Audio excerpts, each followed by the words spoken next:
Hello everyone, welcome to Ambition Law Institute. This is किफ़ी अग्रवाल।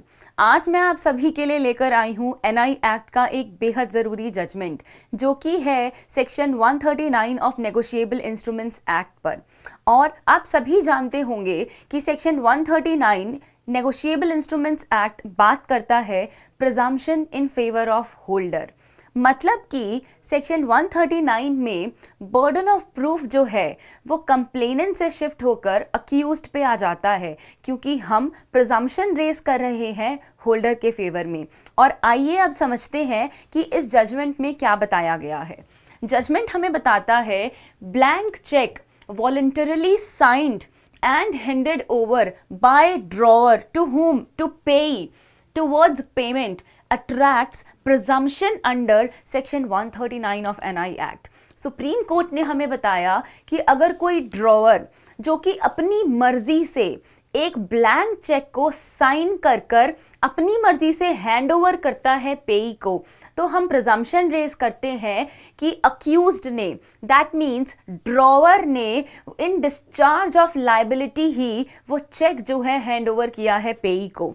और अब जानते हैं इस केस का नाम है के रमेश वर्सेस के कोठा नंदरमन।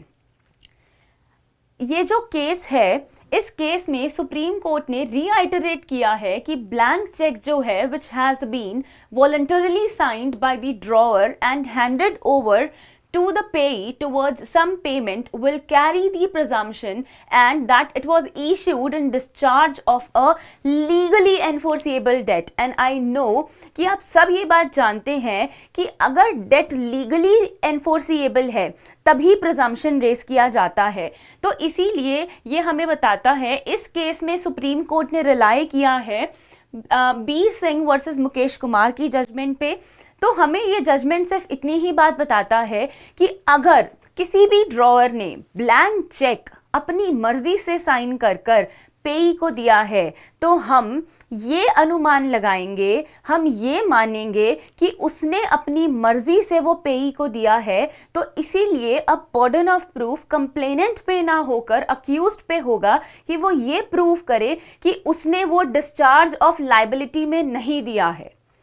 तो ऐसी और वीडियोस को जानने के लिए जुड़े रहिए एम्बिशन लॉ इंस्टीट्यूट के यूट्यूब चैनल से।